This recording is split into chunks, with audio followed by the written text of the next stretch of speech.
చింత నుండి విముక్తి మరియు శాంతి కొరకు ప్రార్థన. సమస్త ఓదార్పుకు మూలమైన మా ప్రియమైన తండ్రి, మీ అపారమైన ప్రేమకు, నమ్మకత్వానికి మీకు కృతజ్ఞతాస్తుతులు. ఈ క్షణమున నా హృదయాన్ని భారంగా, నా మనస్సును చింతలతో, ఆందోళనతో నింపుతున్న ప్రతి ఆలోచనను మీ సన్నిధికి తీసుకొస్తున్నాను.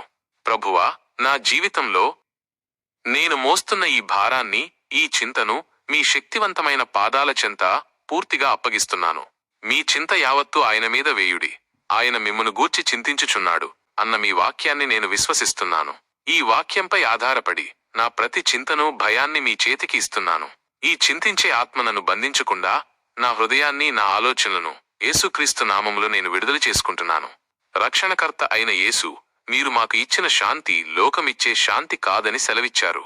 ఆ దైవిక అద్భుతమైన శాంతిని నా హృదయంలో, నా ఆత్మలో స్థిరపరచండి. నా మనస్సులో తుఫాను ఉన్నప్పటికీ నేను మీ ముఖాన్ని చూస్తూ మీ సమక్షంలో విశ్రాంతి తీసుకోవడానికి సహాయం చేయండి. నా సమస్యలపై దృష్టి పెట్టకుండా మీ నమ్మకత్వంపై, మీ సామర్థ్యంపై నా దృష్టిని స్థిరపరచండి. నేను ప్రార్థించిన వాటికి మీరు సమాధానమిచ్చారని మరియు నా జీవితంలో సమస్యల కంటే మీరే గొప్పవారని నమ్మి ప్రశాంతంగా ఉండాలని నిర్ణయించుకుంటున్నాను. నా చింతనను తీసుకుని వాటి స్థానంలో మీ సమాధానాన్ని నింపినందుకు మీకు కృతజ్ఞతాస్తుతులు. మీ సమాధానం నా హృదయానికి, నా ఆలోచనలకు కావలి ఉండునుగాక. యేసుక్రీస్తు శక్తిగల నామంలో నమ్మి ప్రార్థిస్తున్నాను. ఆమేన్.